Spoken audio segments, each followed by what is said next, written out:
All right. Buckle up.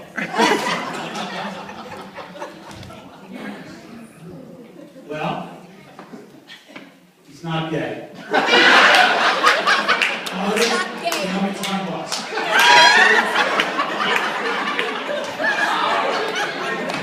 Still not sure. All right, can I get the two of you to stand up? Come on, stand up. Come on.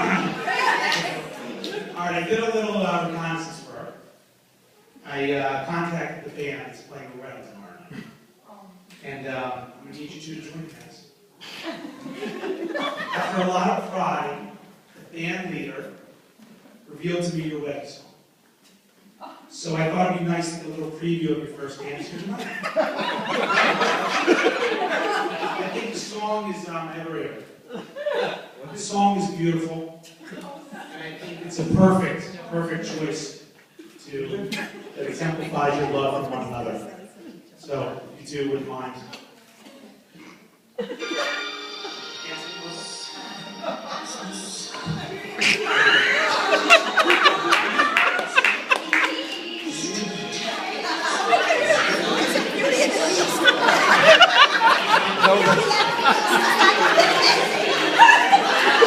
Beauty and the Beast.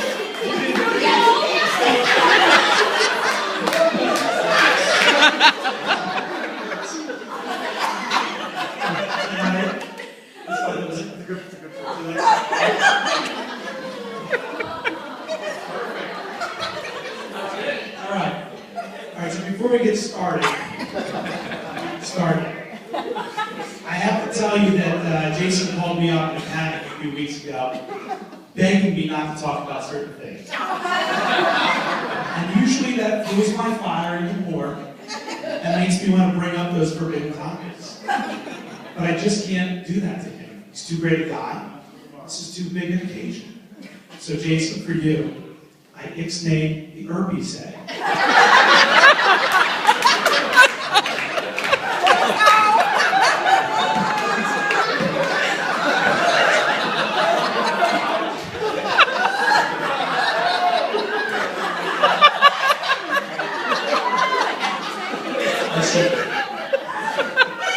He was also very nervous about the bachelor party, that word would get back to Amy, that he maybe would get involved in some gray area celebratory activities. Amy, I can assure you that Jason was a very good boy in Miami, and Jason didn't do anything that would jeopardize your relationship or trust. Now, minor detail, I'm talking about Jason Epstein. Your Jason was a flat out dog. It was a lot of fun until we had to bail him out of that Tijuana prison. But don't worry, though. We got him a great attorney who will surely squash that little Mexican boy's credibility and puts him on the stand.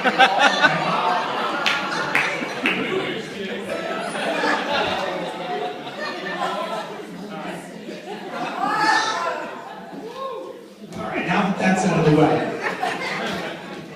Well, we thought this day would never arrive. I really can't believe we're actually here tonight celebrating the marriage of probably my dearest and closest acquaintance, Jason Wellen, to an actual living and breathing woman who seems to have all her wits about her, and as far as we know, hasn't suffered any lasting childhood trauma. How did this happen? We all knew he was active on all the internet dating sites for years looking for women, but still, I just can't believe that you found each other on Match.com/Zionist troll.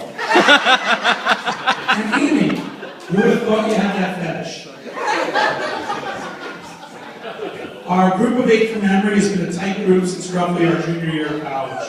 Unfortunately, we all live in various parts of the country and are rarely able to get together to live the good old times. However, on paper, we had 8 weddings and 8 bachelor parties that would be locked-in reunions for us. And for the longest time, we got to celebrate only 7 weddings and 7 bachelor parties. Well, 6 weddings, since Epstein scheduled his on the same day as mine. Forgive, never forget, whoever he is. But through the years, we've all gotten a little older and we've started families. And now we're all in that family mindset, working hard at our careers, taking care of our kids, and supporting our households. We've tried to get together the past couple of years, but it's been difficult working all our schedules. The one thing we've all been waiting for was for the last one of us to get married so we could have one more bachelor party and one more wedding. But unfortunately, that last one of us was well. So as we've been watching and waiting all these years, we basically wrote it off as Jason has managed to ruin one relationship after another.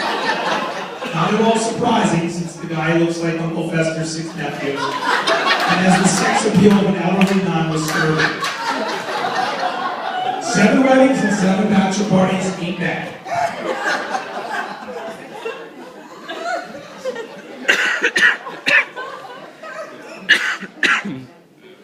Here we are.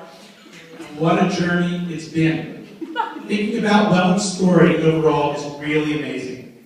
He has essentially been an underdog his whole life. Let me walk you through what I'm talking about. Growing up, they said he was too stupid to go to Eastern University. Then he got an emery and unintentionally destroyed the value of our degrees. They said with his subpar GPA and lowest decile MCAT scores, he had a better chance of making the NBA than getting into med school. Yet, he got into and attended MIT, the Medical Institute of Torillo, El Salvador, a school that U.S. News and World Reports dubbed the Harlem of Central America. They said hell would freeze over before Wellen would actually become a real practicing medical doctor. Yet he proved them wrong once again. He didn't stop there, though. He went on to become a transplant surgeon. Okay, are we being punked? Is that really true? Anyone here confirm that at all? True? Yes, Wellen made it through all that schooling and began a very respectable career, making him arguably the most successful member of the original Lollipop Guild.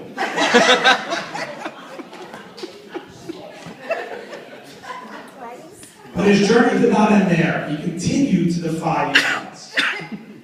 They said he was too round and plump to even get one girl to date him. But he got a few dates and defied the odds. They said, okay, even the sun shines on a dog's ass once in a while. He can't possibly get himself in a serious relationship. He's too bald. But he proved them wrong once again. And now, as people all over the tri-state area cry that Wellen is too Jewish, that he bleeds pastrami, that his ass resembles a stale-seeded rye, that his gas smells like gefilte fish, he pulls yet another rabbit out of his hat and lands a blonde chicksa.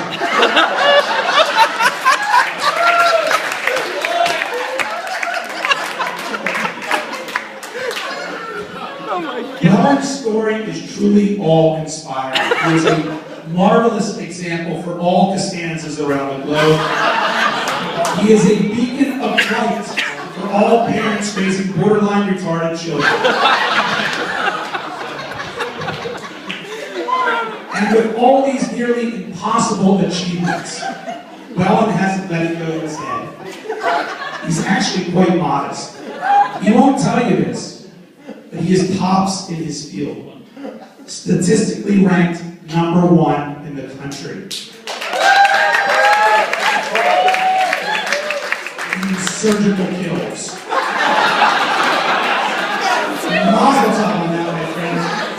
And although not quite the same line of work, you picked up where Kevorkian left off, and we applaud you. Just kidding, of course that's not true. He's ranked 3rd. Despite that statistic, he's actually damn good at what he does. In fact, his employer, Barnes Jewish Hospital, sent him to China as a representative for 18 days, right? How about that for a role reversal? We're finally exporting our crap to them.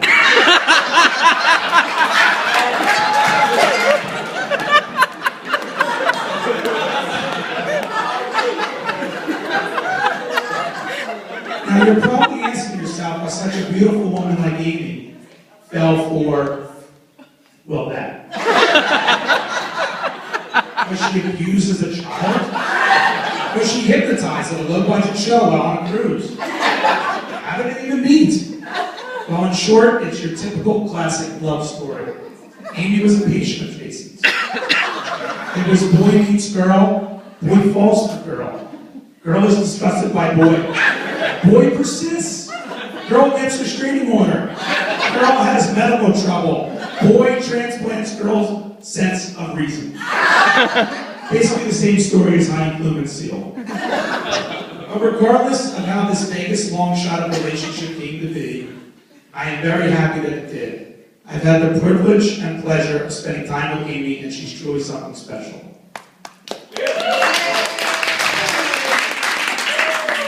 I hope I have more opportunities to spend time with her and Wellen when I come into town.